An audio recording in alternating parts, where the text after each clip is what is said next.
నమస్తే రమగారు. నమస్తే జయ. రమగారు, చందమామ కథ ఏదైనా చెప్పండి ఈరోజు. మనకి మామూలుగా కొన్ని ఏమంటారంటే దురాచారాలు, మూఢాచారాలు, మూఢనమ్మకాలు చాలా ఉంటాయి. మూఢనమ్మకాలు ఎక్కువ కదా. మన పిల్లి ఎదురొస్తే ఏదో అవుతుంది, కుక్క ఎదురొస్తే ఏదో అవుతుంది, వాళ్ళు ఎదురొస్తే ఏదో అవుతుంది, వీళ్ళు శకునం మంచిది, ఇలాంటివి కొన్ని ఉంటాయి. అవును. అయితే ఈ పిల్లి శకునం మీద ఒక కథ ఇంట్రెస్టింగ్గా ఉంటుంది. ఒక ఊళ్ళోనట పరమానందయ్య అని ఒక పురోహితుడు ఉండేవాడు. ఈయన కొంచెం అతి తెలివి కలిగిన వాడు అనమాట. అతి తెలివి కలిగి ఎలాగైనా తను ఆశ్రయించిన గృహస్థు దగ్గర నుంచి డబ్బులు ఎక్కువ తీసుకునే విధానం ఉండేది ఆయన దగ్గర. ఓహో. అయితే ఆయన ఏమైందంటే ఓసారి సంపన్న గృహస్థు ఇల్లు కొనుక్కోవాలని అనుకుంటే మామూలుగా వాస్తు చూపించుకోవడం ఇప్పుడు మనం చేస్తూనే ఉన్నాం కదా. ఈ సంపన్న గృహస్థు ఏం చేశాడంటే 4-5 ఇళ్ళు చూసి పరమానందం గారిని వెంట పెట్టుకెళ్ళాడు. గురుగారు మీరు కూడా వచ్చి ఇల్లు చూడండి అని చెప్పి.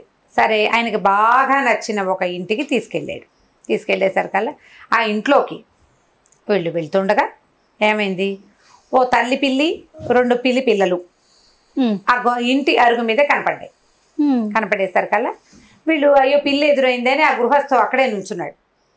అయితే ఏమైంది, తల్లి పెద్దది ఓ చోట ఒక అరుగు మీద కూర్చుంది. అంటే మామూలుగా ఇళ్ళకి గుమ్మాలుండి అటు ఇటు అరుగులు ఉంటాయి కదా పాతకాల పిల్లల్లో. ఈ అరుగు మీద నుంచి ఆ అరుగు మీదకి పిల్లలు 2 జంప్ చేసినాయి. ఓకే. మామూలుగా ఎగురుతాయి కదా, అవి ఆడుకుంటున్నాయి అన్నమాట. అప్పుడు ఏమైంది, ఒక 5 నిమిషాల తర్వాత వీళ్ళతో వచ్చిన పనివాడు ఈ పిల్లుల్ని తరివేశాడు. వీళ్ళు పోయి అంటే ఒక 5 మినిట్స్ ఆగంటే పిల్లి ఎదురైతే ఒక 5 నిమిషాలు ఇంట్లోకి వెళ్ళి తర్వాత వెళ్ళాలా తెలుసు కదా మనకి. ఈ సిద్ధాంతం ప్రకారం వీళ్ళు ఒక 5-10 నిమిషాలు ఆగి కాసిన మంచినీళ్ళు తాగి ఆ ఇంట్లోకి వెళ్ళారు. ఇల్లు చాలా చాలా చాలా చాలా బాగుంది, ఎంతో బాగుంది, అది కొనేసుకోవాలి. అయితే పిల్లి ఎదురైందని ఆయనకు కొద్దిగా చిన్న లోపల కుశంకగా ఉంది, అనుమానంగా. అయితే పరమానందయ్య అన్నాడు, ఇల్లు చాలా బాగుందండి, అఖండంగా ఉంది, కాకపోతే దీనికి పిల్లి భూతాలు ఆవహించినాయని చెప్పాడు. ఓకే. అయితే ఈ పిల్లులు ఇందాక మీకు కనపడ్డాయి చూడండి, వీటిని తరిమేయాలి అనేసరికి ఈయన ఏమనుకున్నాడు, ఓహో మనకు కనపడింది నిజమేనమాట, మన గురువుగారు ఎలాగ ఉన్నారు, ఈయన అఖండుడు, అదేదో ఆ భూతాలను తరిమే ప్రోగ్రాం ఏదో ఆయనే పెట్టుకుంటాడు అనుకుని ఆ గృహస్థ అన్నాడు, గురుగారు ఇది చాలా మంచి ఇల్లు అండి, రేటు తక్కువ కూడా పడింది, మరి మీరు చెప్పండి పిల్లులు మనం ఏదైనా చేయగలమని మీరు చెప్పేటట్టయితే నేను ఇల్లు కొనుక్కుంటానండి అన్నాడు. పరమానంద అన్నారు, ఏముంది దానికి పెద్ద హోమం, అది చేసేసుకోవాలి, ఒక బంగారపు పిల్లిని చేయించి దాన్ని నాకు దానం ఇచ్చావా, నీ పిల్లి భూతాలు నిన్ను వదిలిపెట్టేస్తాయి, ఆ పిల్లలు తల్లి ఏం మాట్లాడుకుంటున్నాయో తెలుసా, నువ్వు పెద్దవాళ్ళని వేసుకో మేము పిల్లల్ని వేసుకుంటామని ఇక్కడి నుంచి ఇక్కడ జంప్ చేసిన దూకే కదా, ఇంత సింపుల్గా దూకినంత తేలిగ్గా పిల్లల్ని లాగేస్తామని పిల్లులు చెప్తున్నాయి. ముందే కనుక వీటిని మనం ఇంట్లో నుంచి తరివేశామంటే భూతాల్ని, అప్పుడు ఇల్లు ప్రశాంతంగా ఉంటుందని నమ్మించాడు. ఈ గృహస్థ ఏమనుకున్నాడు, ఏముంది ఇల్లేమో తక్కువ రేటుకు వస్తుంది, హోమం చేసేస్తే సరిపోతుంది అంతే కదా అని హోమానికి ఒప్పుకున్నాడు. ఇల్లు కొనేసుకున్నారు, గృహప్రవేశం పెట్టుకున్నారు, పెద్ద హోమం చేశారు. ఈ హోమానికి చాలామంది ఋత్విక్కులు కావాలి, అంత హోమం చేయాలంటే చాలామంది కావాలి కదా. బోళ్ళంత మందిని ఈ పరమానందం గారే తన పరిచయస్తుల్ని పిలిచారు. పిలిస్తే వచ్చిన వాళ్ళందరూ ఏంటంటే పరమానందం గారు రెగ్యులర్గా పిలుచుకునేవాళ్ళు, ఆయన ఏది చెప్తే అది చేస్తారు, వాళ్ళకల్లా డబ్బులు ముడతాయి చాలు. అక్కడి నుంచి ఏమైంది, 16 మంది మొత్తం ఋత్విక్కుల్ని పిలిచారు. హోమం జరుగుతుంటే ఈ మార్జాల హోమం అని చెప్పేసరికల్లా వాళ్ళల్లో వచ్చిన మోహనుడు అనే ఒక అతను చాలా బాగా చదువుకున్నాడు, అతనికి శాస్త్రం బాగా తెలుసు. ఈ మిగిలిన వాళ్ళంతా మమ అనేవాళ్ళే, ఓం స్వాహ అంటమే వచ్చు, కానీ వాళ్ళకి పెద్దగా చదువుకున్న వాళ్ళు కాదు, ఏదో 4 ముక్కలు వచ్చు, పూజా పునస్కారాలు చేస్తారు వాళ్ళు అంతే. ఈ వచ్చిన మోహనుడు చాలా తెలివైనవాడు, అతనికి బాగా శాస్త్రం తెలుసు.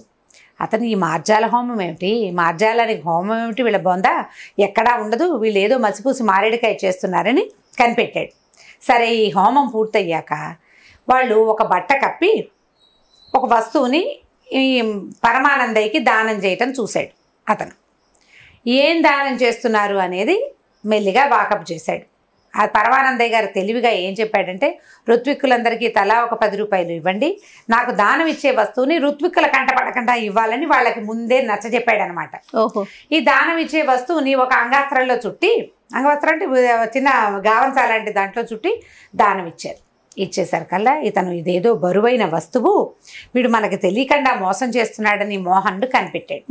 కనిపెట్టి మెల్లిగా ఈ పని వాళ్ళ దగ్గర అక్కడ ఇక్కడ ఆరా తీశాడు. ఈ వచ్చిన భోజనాలకు వచ్చిన జనం చాలామంది, మరి ఇంత హోమం చేసినప్పుడు ఎంతమంది అవుతారు భోజనాలకి? ఈ వచ్చిన వాళ్ళల్లో ఒక స్వర్ణకారుడు కూడా ఉన్నాడు, అంటే బంగారం పనిచేసేవాడు.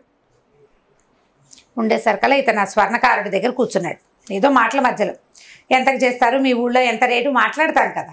మాట్లాడేటప్పుడు ఈ బంగారపు వస్తువుల రేట్లు, తులానికి ఎంత తరుగు తీసుకుంటారు, ఇలాంటి ప్రశ్నలు వచ్చినప్పుడు మామూలు వాటికైతే వేరండి, విగ్రహాలు అవి చేయటానికి బాగా ఎక్కువ పడుతుందండి, సమయం తీసుకుంటుంది అన్నాడు. దేవుడి విగ్రహాలు చేస్తారంటే కాదండి, పిల్లి లాంటి జంతువుల విగ్రహాలు అని చెప్పాడు. చెప్పేసరికల్లా ఇతనికి ఏమనుమానం వచ్చింది, ఈ మార్జాల హోమం అన్నారు వీళ్ళు, ఆయనకి ఏదో పరమానందయ్య గారికి దానం చేశారు, అదేదో బరువైన వస్తువులు ఉంది, కొంప తీసి వీళ్ళు కానీ పిల్లి బంగారంతో పిల్లిని తయారు చేయించి దానం చేశారేమోనని డౌట్ వచ్చింది. హోమం అయిపోయాక సాయంకాలం ఏం చేశాడు, పరమానందయ్య వెనకాల పడ్డాడు ఈ మోహనుడు పడి ఏమడిగాడంటే, నువ్వు దానం తీసుకున్నావు ఆ వస్తువు, మరి ఋత్వికులు ఇంతమంది వచ్చావు, మాకు కూడా ఇవ్వాలి కదా, నువ్వు ఏం తీసుకున్నావు అని అడిగితే అతను చెప్పల.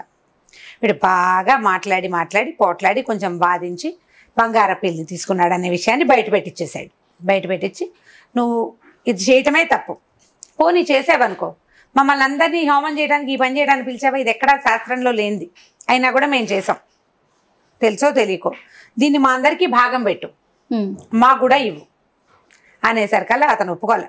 గడుదుగుడ్డు ఇదంతా నేను ఏర్పాటు చేసుకున్నాను నా తెలివితేటలతోటి, నా పైగా గృహస్థు నన్ను నమ్మినవాడు, నేనెందుకు ఇస్తాను, నేను ససేమిరా ఇవ్వను అన్నాడు. అనేసరికల్లా వీడికి శాస్తి చేయాలని, నేను నువ్వు చెప్పట్లేదు కదా, నువ్వు ఇవ్వనంటున్నావు, నేను పోయి మీ ఓనర్కి చెప్తానంటే గృహస్థుకి చెప్తాడు. ఎవరైతే ఎవరి ఆశ్రమంలో ఈయన ఉన్నాడో పరమానంద గారు, పిల్లిని దానం ఇచ్చిన ఇంటి వాళ్ళు ఉన్నారు కదా, వాళ్ళకి వెళ్ళి చెప్తానన్నాడు.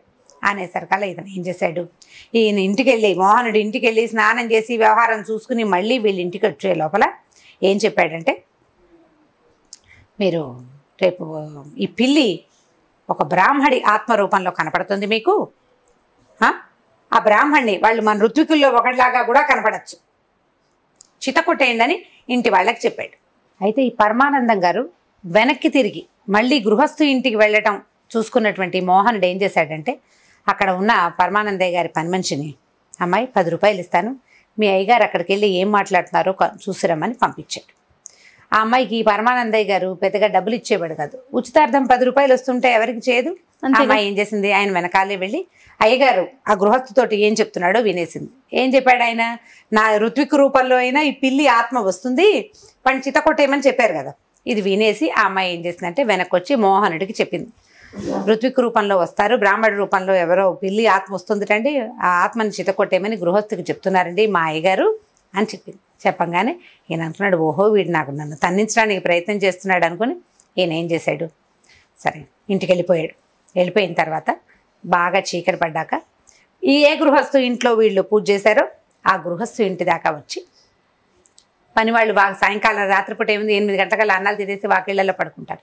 అందులో పొద్దున తనకి కబుర్లు చెప్తూ మా పనులు చేస్తూ తిరిగిన ఒక కుర్రాడిని చేరపిలిచాడు. రారా అబ్బాయి, నీకో పని చెప్తాను, 10 రూపాయలు ఇస్తానని చెప్పి నువ్వు ఇప్పుడు పరిగెత్తుకుంటూ వెళ్ళి పరమానందయ్య గారి ఇంటికి వెళ్ళి అయ్యగారికి ఏదో ముంచుకొచ్చి విరుచుకు పడిపోయారని చెప్పిరా. అయ్య బాబాయ్ మా అయ్యగారు బాగానే ఉన్నారండి అన్నాడు వాడు. ఉంటే ఉన్నారులేబోయ్, 10 రూపాయలు వస్తుంది కదా నీకు, ఈ మాట చెప్పు చాలు, ఇంకా నువ్వేం చేయక్కర్లేదు, నీ దారి నువ్వు వచ్చాయి, తర్వాత సంగతి తర్వాత అన్నాడు. సరే ఈ కుర్రాడు ఏం చేశాడు, 10 రూపాయలు జేబులో పుచ్చుకొని పెట్టుకుని, ఇతను చూడండి సాయంకాలం పని మనిషికో 10 రూపాయలు ఇచ్చాడు, ఇప్పుడు ఇంకో 10 రూపాయలు ఇచ్చాడు. ఈ కుర్రాడు ఏం చేశాడు, ఆ పరమానందయ్య గారింటికి వెళ్ళి అయ్యగారు పొద్దున్న సాయంకాలం పూజ అంతా అయిపోయింది కదండి, పొద్దుటి పూజ అంతా ఫినిష్ అయిపోయాక అయ్యగారు అన్నం తిని పడుకుందాం అనుకున్నారండి, భోజనం చేశాక విరుచుకు పడిపోయారు, అమ్మగారు కంగారు పడుతున్నారు, అక్కడ ఏదో కంగారుగా ఉందండి, భయంగా ఉంది, మీరు రండి అని ఇంకా 2 వాక్యాలు యాడ్ చేసి పరమానందయ్య గారిని ఇంటికి తీసుకొచ్చాడు. నీ దారి నువ్వు పో అన్నాడు కదా. పరమానందయ్య గారి ఇంట్లోకి వెళ్తూ ఉండగా ఈ కుర్రాడు తప్పుకున్నాడు.